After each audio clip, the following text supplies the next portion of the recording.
почитувани гледачи, втор термин отворено студио 1, исто така и во овие половина час ќе се дружите со мене и со колегата Антонио Крстевски, а исто така денес имаме и двајца гости. Односно станува збор за професорот на факултетот за безбедност Трпе Стојановски и исто така драги змијанац од првата детска амбасада Мегеши. Денеска ние ќе разговараме на една навистина интересна тема, но би рекла и проблем не само во Македонија, туку и во светски рамки, а тоа е трговијата со луѓе и дали Македонија има капацитет да се справи, односно како да ги заштити лицата кои што се жртви на трговијата со луѓе. Да напоменам само дека исто така се отворени и телефонските линии, па слободно доколку сакате да споделите некој искуство или пак може би имате и прашање до нашите гости, можете слободно да ни се јавите. Минатата недела се одржа работилница токму на оваа тема, каде што се зборуваше за борбата со трговијата за луѓе и заклучоците, колку што читав, беше дека се потребни нови форми на превенција и елиминација на трговијата со луѓе, доколку е можно да се искорени во целост. Еве, кон вас, господине професоре Трпеновски. Стојановски, се извинувам, Трпе Стојановски, да. Колку Македонија во изминатиот период беше земја транзит на лицата кои што поменува низ Македонија за да стигнат до некои други западноевропски земји за таму да станат жртви. Дали сега се уште земја транзит или пак може би е центарот од каде што лицата се земаат? Значи, феноменот на трговија со луѓе е стар колку што е старо и општеството. Меѓутоа, посебно внимание на овој феномен му се придава од почетокот на овој век, кога со многу меѓународни документи пред се конвенцијата од Палермо се поставија стандарди за препознавање на овој вид криминалитет и за мерки со кои што ќе може да се влијае на негова превенција, односно сузбивање. Во тие рамки знаењата во нашето општество раснат како што расте имплементацијата на меѓународните стандарди, секако проследени со соодветно надградување на домашната легислатива и Република Македонија денес има прилично усогласени законски решенија во однос на превенцијата и борбата против трговија со луѓе. Оно што е карактеристично е дека некаде после конфликтите кои што го зафатија регионот во најголем дел беше место на дестинација, секако и на транзит, на жртви на трговија со луѓе, кои што најчесто беа регрутирани од другите источни европски држави. Меѓутоа, ова е феномен кој што добива во важност кога говориме за сексуална експлоатација, дека денес можеме говориме дека жртвите се и по потекло од Република Македонија, но и жртви кои што доаѓаат од други подрачја во Република Македонија. Дали и во кој дел регионот е транзитно подрачје во однос на трговијата со луѓе, секако дека е, имајќи во предвид дека главниот мотив на овој криминалитет е да создава профит, а кога ќе дојде до задоволување на одредени стандарди, односно злоупотреба на луѓето кои што се жртви пред се заради сексуална експлоатација, тогаш една од модусите што ги користат криминалците е нивно ротирање и на тој начин таа злоупотреба продолжува во континуитет. Изминатиот период Македонија беше зафатена со мигрантска криза. Колку илегалната миграција, колку е тенка линијата меѓу илегалната миграција и трговијата со луѓе? Вие спомнавте дека минатата недела Европското движење во Република Македонија во рамки на проектот кој што го остварува Национален конвент, организираше работилница посветена на проблемите со трговијата со луѓе. Предходната работилница се однесуваше на големата миграцијска криза и на рефлексиите кои што произлега од неа, така што ова само по себе говори дека миграцијата во целина и криминалните облици кои што се присутни, а поврзани со миграцијата, се исто така сериозни. И тоа ќе биде една од суштинските теми во рамките на поглавјето 24 и 23 во еден дел. Така што овие теми се предмет на расправа. Во однос на вашето прашање, нерегуларната миграција не е најдиректно поврзана со трговијата со луѓе. Меѓутоа има услови, има елементи по кои што таа е поврзана имајќи во предвид дека кај нерегуларната миграција најчесто се говори за криумчарење на мигранти, исто така тешка ситуација во која што се злоупотребува интегритетот, слободата, правата на жртвите. Меѓутоа, трговијата со луѓе е поинаков вид, уште посуров, понехуман, споредено со криумчарењето на мигранти. Важно е да се каже дека во добар дел овие два криминални облици имаат додирни точки и понекогаш може да се надоврзуваат од криумчарење со мигранти да дојде и до трговија со луѓе, меѓутоа има конкретни облици кои што ги разликуваат во битието и во однос на превенцијата и гонењето на овие два вида на криминалитет. Во секој случај станува збор за мерки кои што се под континуирана обсервација на надлежните институции. И морам да кажам дека една од најдобро поставените и најподготвени комисии кои што функционираат во Република Македонија е онаа која што работи на превенција и борба против трговијата со луѓе и нерегуларната миграција. Тоа значи дека прогресот кој што е присутен кај оваа национална комисија постојано има тенденција на движење кон горе. И во таа смисла, многу од добрите пракси кои што ги има воспоставена оваа комисија, може да имаат влијание и да се истражуваат како добра пракса и за работа на други национални тела, но исто така мора да се каже дека иако оваа комисија функционира добро, партиципира, составена е од 15 институции национални кои што партиципираат во неа, исто така институции од меѓународни организации кои што се занимаваат со миграцијата и трговијата со луѓе, но и амбасади кои што покажуваат подготвеност за превенција и борба против овие феномени, постигнуваат резултати, но секако има уште многу простор кој што може да се постигнува, бидејќи во делот на превенцијата буквално се соочувате со неограничени можности каде што државата може да инвестира. Република Македонија е препознаена како земја која што прилично добро се носи со предизвиците од овој вид на криминалитет и тоа е препознаено во извештаите, ако сакате и во рангирањето на извештајот на американската влада, која што особено внимание посветува за тоа колку државите се подготвени и какви резултати постигнуваат. Јас би го прашал господинот Змијанац дали првата детска амбасада Меѓаши во соработка со институциите на системот води сметка, односно моментот за бројот на државјани на Македонија кои што се жртви на трговија со луѓе. Има ли некоја статистика која што се води? Има статистика на светско ниво. Во Република Македонија се уште се трага по 4-600 деца. Имено она што треба да го знаат гледачите, криумчарите и трговците на деца се секогаш на чекор пред превенцијата и пред државите кои се обидуваат да ги заштитат децата од трговија, кои најчесто страдаат заради органи, проституција, питачење и илегално посвојување. Имено во светот на годишно ниво од 7 до 8 милиони деца исчезнуваат, се киднапирани и грабнати. Во Европа бројката околу 250.000 деца годишно, или можете да замислите секој едно дете на 2 минути исчезнува. Во Америка е дури бројот околу 460.000. Превенцијата недостасува затоа што во Република Македонија прво нема број кој е вклучен во европските броеви 116000 за киднапирани грабнати деца, каде што ќе може брзо да се интервенира првите 24 часа за да може да се спречи евентуалната трговија и грабнување и киднапирање на деца.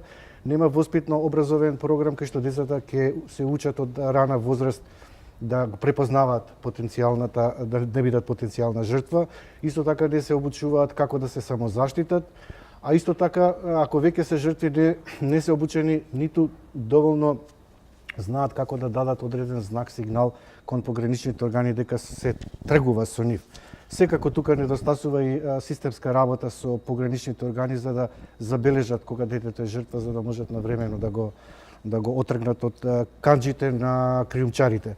Оно што запрепастува е за време на мигрантската криза од мапата на Европа, иако Македонија не беше директен учесник, но на некој начин беше соучесник, затоа што транзитираа многу мигранти, исчезнаа 10.000 деца во Европа, не се знае каде им е трагата, а Македонија дозволуваше во одредени случаи, имаше и слабости да нема назначен по службена должност старател или да има придружба, и на тој начин покажавме ние слабо заедно со европските земји кои ја имаат ратификувано и подпишано Конвенцијата за правата на детето да се стават во функција на интересите на децата, да не бидат жртви на трговија со луѓе. Значи, овој систем на државата и не функционира баш како што треба, со оглед на тоа што споменавте и вие, дека ќе биде дел од поглавијата, ќе се разгледува. Затоа државата во следниот период ќе мора многу повнимателно да пристапи на овој проблем, односно некои насоки кои што ќе дадат резултати, барем малку. Мора да пристапи затоа што има ратификувано меѓународната Конвенцијата 182 од Меѓународната организација на трудот за итно спречување на најлошите форми на злоупотреба на детскиот труд. И има државата обврска да ги штити децата од овие форми на злоупотреба на детскиот труд. Знаете дека најчесто жртви деца на трговија се од сиромаштите слоеви, необразовани, деца со социјално ранливи категории, деца кои не се вклучени во образование, и тие се жртви. Дури она што е проблематично за државата е државата излегува со бројка од околу 330 деца кои се без извод од матична книга на родените. Ние мислиме дека оваа бројка е најмалку 1:5, може би 1:10, значи од 1500 до 3000 деца кои се без извод од матична книга на родените. Дали родителите намерно не ги евидентира за да ги тргува, што не верувам, или пак од незнаење или потешкоти во нивната евиденција, тие деца едноставно кои исчезнат од Република Македонија нема да се знае ни каде им е трагата, ни што се случува со нив, ни дали ќе ги стават во детска проституција, питачење, вадење на органи или не знам уште што не. Значи, сериозен е проблемот и мислам дека навистина државата мора, посебно Министерството за труд и социјална политика и внатрешни работи, да ги стави сите деца во системот на заштита, затоа што ова е најголема дискриминација. Едноставно тие деца да не постојат, не може да остварат ниту едно елементарно право. Ова е многу покомплексно прашање, имајќи во предвид, ако ја земе 2015 година и состојбата на која што укаже и господин Змијанац, каде што во тој наплив, кога по 10, 15, 20 илјади мигранти доаѓаа на влез во Република Македонија, едноставно државата многу тешко се справуваше со начинот на идентификување на тие лица. И во тие бранови кои што се случува, секако дека најранлива категорија се децата. Така што, кога се соочувате со таков робусен проблем, со масовен бран, кај што многу непознаници се присутни, почнувајќи од начинот на комуникација, начинот на идентификација, тогаш најтенко и најбрзо се кине работата таму кај што се децата. Од друга страна, и државните институции во тој период покажаа недоволна обученост за справување со овие предизвици и многу често оценките се сведуваа на евентуална изјава од нерегуларните мигранти, вклучително и деца, каде што може би за да се избегне дополнително навлегување во секој конкретен случај кај што треба да се врши идентификација на патникот, најчесто децата беа третирани и дека всушност имаат повеќе години од она што е пропишана граница, па начинот на комуникација со нив беше идентичен како и со другите патници, возрастни патници, односно мигранти. Но секој дете заслужува поранлива категорија. Тоа е ранлива категорија и тие најчесто се податливи да бидат злоупотребувани за сите облици на криминално искористување, не само сексуално, но и оние најтешки облици на употреба, вадење на органи и така натаму. За жал, државата не го има тоа подрачје квалитетно покриено. Тоа е проблем или феномен со кој што се соочуваат и најголемиот број други држави, но тоа се области во кои што мора да се работи. На која институција е проблем или на кои институции? Кои институции треба да интервенираат во овој сегмент? Па, знаете, ова се феномени кои што бараат меѓуинституционална подготвеност. И за да имате систем, сите тие механизми треба да функционираат. Ако на едно место таа алка се прекине, а постојат повеќе осетливи области кај што тоа може да се скине, веќе немате систем и имате импровизација. Така што тоа е проблем на сите институции кои што учествуваат во комисијата. Министерството за внатрешни работи, кое што е можеби со најробусни механизми, ама не помалку важни се и оние на Министерството за труд и социјални работи, Министерството за образование, Министерството за здравство, невладиниот сектор кој што тука исто така може да биде. Ќе се обидам да надополнам и да ви Повеќе. дадам одговор. Значи, кога имаме киднапирани, грабнати, исчезнати деца или имаме основен сомнеш за синџна продажба на новороденчиња, значи имаме дефиниран дефект во системот на заштита на децата и превенција од трговија. Мегаши го повика јавниот обвинител да истражи дали има институционален организиран синџир на продажба на децата врз основа на изјава на омбудсманот господинот Иџет Мемети, кој отворил истрага дека постоje сомнение дека е вмешана клиниката за гинекологија и дека на оваа клиника се пораѓаат и абортираат малолетнички штитенички од домовите, а народниот правобранител истражува каде исчезнуваат овие деца. Значи, ние се обративме до јавното обвинителство нам ни прати допис, ние им одговоривме и точно цитиравме оваа изјава на која минута и која секунда и каде е дадена од господинот Иџет Мемети, народниот правобранител, каде вели: ние добиваме морничави информации по однос на таквите состојби и по однос на состојбата на клиниката за гинекологија. Имаме информација дека децата од таквите центри абортираат и се пораѓаат на клиниката и не знаеме каде исчезнуваат. Значи, има сериозни индиции.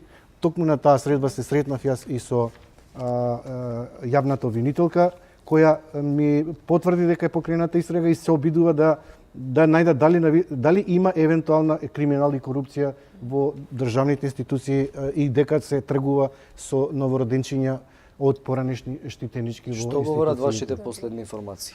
Па вие гледате колку афери се случуваа во 25 мај. Значи имаше таму и потенцијална злоупотреба на деца и трговија и малолетничка проституција и така натаму, така да не се сигурни децата ни во такви институции. Сега се надевам дека со деинституционализација, односно со малите групни домови, ќе се подобри состојбата, но верувајте, кога државата отсуствува и кога отсуствува родителската грижа, контролните механизми се кинат и тогаш настапуваат криминалците. Јас на почетокот кажав, криминалците се секогаш на чекор пред државните институции и пред превенцијата која ние ја заговараме и колку да ги едуцираме децата за да знаат и препознаат несоодветно однесување на возрастен кој евентуално би го киднапирал, грабнал детето, да не влегуваат во автомобил, да не земаат подароци, да не одат во неговиот дом, да одбегнуваат сомнителен во неговата комуникација покрај условно кажано најдобрите намери. Сметам дека децата мора да се едуцираат, за да се едуцираат мора да се почне од градинка. Вие сметате дека имаме голем број на деца исклучени од воспитно-образовниот процес, значи деца кои се регрутираат од мали нозе да питачат, да работат, да заработуваат и така натаму.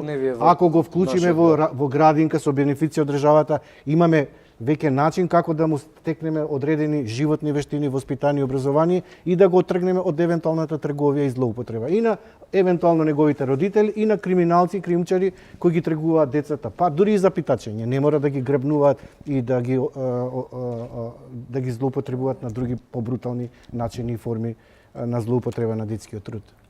Јас имам едно прашање кон еве кон двајцата ќе го упатам, па кој смета дека би можел нели посоодветно да одговори. Во однос на тоа колку Македонија во моментот има капацитети да им помогне на жртвите на трговија со луѓе? Значи, институционално поставени се тие стандарди и во Република Македонија евидентни се мерките кои што ги преземаат државните институции, секако во партнерство и со невладиниот сектор. И во тој дел е многу значајна поддршката и помошта која што доаѓа од надлежни меѓународни институции. Но тоа се првични решенија кои што во овој момент го идентификувале концептот или моделот, кој што е заживеан. Но проблем со кој што во континуитет се соочува Република Македонија е одржливоста на тие решенија. Бидејќи тие подразбираат и зафаќање на тој концепт и од негово одржување со помош на средства и од националниот буџет. И тоа се лекции кои што Македонија потешко или едноставно веројатно не и се приоритетни кои што треба да се воспостават и да функционираат. Од причина што може би создавање на некои пилот решенија идентификуваат, ја покажуваат волјата на власта, на државата, на општеството и идентификуване правецот како тоа треба да функционира. Меѓутоа, очигледно тие пилот решенија се недоволни. например, обезбедување на безбедни куќи, така натаму. Тоа се решенија кои што државата мора да изнајде начин да ги димензионира во број и обем кои што реално соодветствуваат на потребите и секако да инвестира во сервисот. Значи, постигнати се решенијата, меѓутоа далеко од тоа дека можеме да кажеме дека тие се решенија кои што такви треба да останат. Напротив, треба да се инвестира многу повеќе во секој аспект и во меѓуресорската соработка, она што го каже господин Змијанац. Значи, ние се уште во Македонија се соочуваме со решенија кои што се непримериви. Родени деца на ова поднебје едноставно не се евидентирани во соодветните евиденции. Замислете какви предизвици и какви проблеми им предстојат на тие луѓе кои што уште во некоја рана фаза се соочуваат со неинтеграција.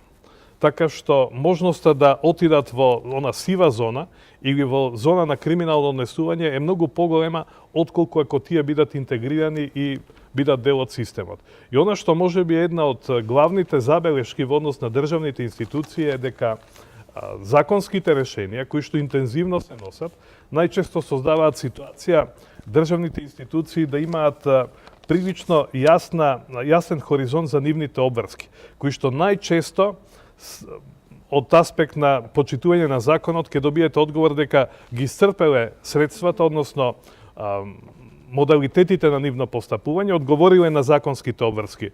Но најчесто тој одговор помеѓу државите всушност не е интегриран. И денес ако сте жртва, веројатно многу често ќе се соочите со проблем каде што секоја државна институција постапува законски, меѓутоа жртвата е едноставно оставена без поддршка или помош на која што реално таа има право, заслужува да ја добие. Така што таа сепарираност или неквалитетна интегрираност на постапување на државните институции е, би рекол, општествен проблем. Го спомнуваме тука, меѓутоа тој со него ќе се соочите и како граѓанин во буквално секоја сфера на општествено живење. Бидејќи сме на крајот на времето планирано за овој разговор, јас би ве замолил двајцата во кратки црти да испратиме еден апел и до родителите и до институциите да се намали бројот на вакви случаи.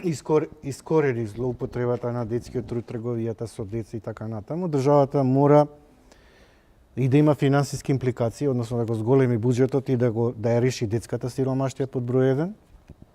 Значи да не кажуваме дека е грда слика што ќе видиме не знам колку илјади питачи низ градовите во Македонија. Невработеноста, затоа што најчесто ако се обезбеди кров над глава, вработување барем на еден од ранливи категории и децата на време се вклучат во градник, имаме шанси да ја стопираме или ја спречиме, намалиме трговијата со деца. Исклучувањето од образование мора да биде ставена како минато време и да ги следиме овие ранливи категории на семејства, дисфункционални, каде што има и семејно наследство, околу остварување на квалитетно родителско право. Доколку гледаме дека нема квалитетно родителско право, а се помага семејството за да може да се само одржува и само финансира или се вработува некој од нив, тогаш да му се овозможи родителското право. Но во случај ако се гледа дека има грубо кршење на правата на децата, крајна мерка секако и одземање на родителското право. Господин Стојановски? Многу од поентите ги слушнавме претходно. Неопходна е натамошна професионализација на државните институции во однос на надлежностите што ги имаат. Поголема хуманост во спроведување на тие надлежности и секако кога станува збор за меѓународните документи кои што ги регулираат овие прашања, целосно разбирање на меѓународните документи, иако тие во најдобар дел се пресликани во националното законодавство и спроведување на овие стандарди со интегритет.